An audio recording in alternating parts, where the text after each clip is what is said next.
आज हम लोग क्या पढ़ेंगे? Photoelectric effect. अगर फोटोइलेक्ट्रिक इफेक्ट हमको जानना है तो हम लोग सबसे पहले एटम के स्ट्रक्चर पे चले जाते हैं। ठीक है, एटम के स्ट्रक्चर पे, एटॉमिक स्ट्रक्चर पे जाते हैं पहले। Atomic structure. एटॉमिक स्ट्रक्चर पे अगर बात करते हैं तो ऐसा कुछ एटम होगा, ये होगा न्यूक्लियस इसका, और यहां पे इलेक्ट्रॉन लाई करेगा इसके ऑर्बिट्स में। अब ये इलेक्ट्रॉन मान लीजिए कि ये वैलेंस इलेक्ट्रॉन है। वैलेंस इलेक्ट्रॉन जो है इस न्यूक्लियस से बॉन्डेड है। क्यों?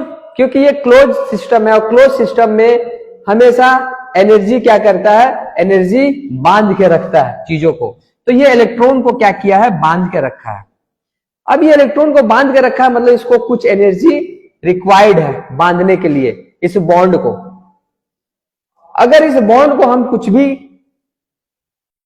किसी भी तरह से हम इसको अगर तोड़ दें तो ये इलेक्ट्रॉन निकल जाएगा।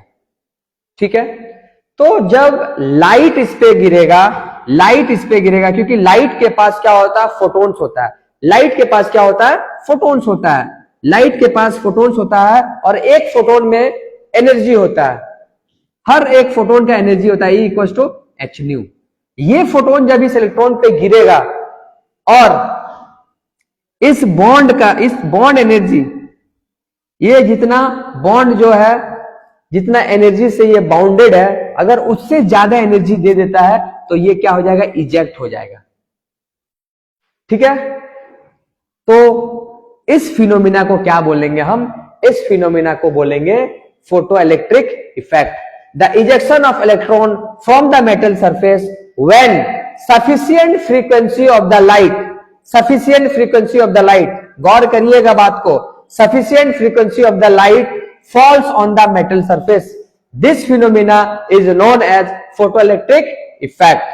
Sufficient frequency, क्योंकि फोटोइलेक्ट्रिक इफेक्ट होने के लिए इसके एनर्जी से ज्यादा एनर्जी होना जरूरी है। अगर इस लाइट का एनर्जी इस बॉन्डेड एनर्जी से कम हो जाएगा तो इसको तोड़ नहीं पाएगा। अगर ये ज्यादा होगा तभी तोड़ेगा। ठीक है, तो कुछ कुछ टर्म्स है फोटोइलेक्ट्रिक इफेक्ट में, कुछ कुछ टर्म्स है वो सब जानते हैं। सबसे पहला ये वाला टर्म्स जो इसको बाउंड करके रखा है, इसको बांध के रखा है, इसको हम लोग बोलेंगे वर्क फंक्शन। इसको हम लोग क्या बोलेंगे? इसको बोलेंगे वर्क फंक्शन। वर्क फंक्शन, इसको हम लोग फाई नॉट से डिनोट कर देते हैं बुक में। तो वर्क फंक्शन को अगर हम डिफाइन करना चाहेंगे, वर्क फंक्शन को डिफाइन करना चाहेंगे तो वर्क फंक्शन जो हो जाएगा वो क्या हो जाएगा? The minimum energy required to eject an electron from the metal surface is known as work function. क्या है? The work function. Work function phi naught, the minimum energy, the minimum energy, the minimum energy, the minimum energy required, the minimum energy required to eject an electron from the metal surface, from the metal surface is known as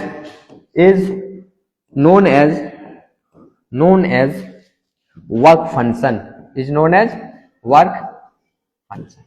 Okay, so work function क्या है? work function is the minimum energy required to eject electron from the metal surface. अब देखिए ये work function जो है आपको हमेशा electron volt में मिलेगा। ठीक है, so work function is the property of the metal. अगर मान लीजिए कि ये मेरा मेटल है, ठीक है, ये मेरा मेटल सरफेस है, अगर इसका वर्क फंक्शन फाइंड करना है, ठीक है, तो ये सिर्फ और सिर्फ मेटल ही बता सकता है। लेकिन चूंकि मेटल क्या है? बेजुबान है, ये तो नहीं बोल पाएगा, तो हम क्या करेंगे? हीट एंड ट्रायल मेथड से लाइट फॉल करवाएंगे। ठीक है, लाइट को बार बार फॉल करवा के देखेंगे कि क्या फोटोइलेक्ट्रिक इफेक्ट हो रहा है। हम शुरू करेंगे कम से कम लाइट का, कम से कम एनर्जी वाले लाइट का, कम से कम फ्रीक्वेंसी वाले लाइट का। तो हम एक बार फॉल करवाएं, नहीं हुआ, दूसरे बार फॉल करवाएं, नहीं हुआ, हो सकता है तीसरे बार फॉल करवाएं जिसका फ्रीक्वेंसी क्या है, फ्रीक्वेंसी है मान लीजिए 300 हर्ज, ठीक है। 300 हर्ज जैसे ही हम फॉल करवाएं, यहां से इलेक्ट्रॉन इजेक्ट हो गया, मतलब 300 हर्ज जो होगा, ठीक है, 300 हर्ज जो होगा इसका थ्रेशोल्ड फ्रीक्वेंसी हो जाएगा। तब एक नया वर्ड आज हम लोग पढ़े अभी, थ्रेशोल्ड फ्रीक्वेंसी। थ्रेशोल्ड फ्रीक्वेंसी क्या होता है, थ्रेशोल्ड फ्रीक्वेंसी क्या होता है। So threshold frequency is the minimum energy required to eject an electron from the metal surface. Same चीज जैसे यहां पे वर्क फंक्शन था, वर्क फंक्शन से रिलेटेड क्या हो जाएगा, थ्रेशोल्ड फ्रीक्वेंसी हो जाएगा, और उससे रिलेटेड क्या हो जाएगा, थ्रेशोल्ड वेवलेंथ हो जाएगा, ठीक है। थ्रेशोल्ड फ्रीक्वेंसी और थ्रेशोल्ड वेवलेंथ। सो थ्रेशोल्ड फ्रीक्वेंसी को अगर हम डिफाइन करना चाहेंगे तो कैसे डिफाइन करेंगे, the minimum frequency of the light that can eject an electron from the metal surface is known as threshold frequency. और उसको कैसे डिनोट करते हैं, हम लोग डिनोट करते हैं यू नॉट से, ठीक है। वैसे ही इसके कॉरस्पॉन्डिंग वेवलेंथ भी होगा। सो थ्रेशोल्ड वेवलेंथ क्या होता है, threshold wavelength is the maximum wavelength of the light that can eject an electron from the metal surface is known as threshold wavelength। उसको किससे डिनोट करेंगे, उसको डिनोट करेंगे लैम्डा नॉट से। सो ये भी जो है, ये दोनों जो है वो मेटल का प्रॉपर्टी होगा। आप इसको लाइट का प्रॉपर्टी नहीं मान सकते हैं। ये म्यू नॉट और लैम्डा नॉट, ये फाई नॉट, ये सब क्या है, मेटल का प्रॉपर्टी है। मेटल चेंज करेंगे ये सारे टर्म्स चेंज होंगे, ठीक है।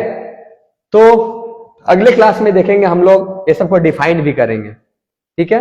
चलिए।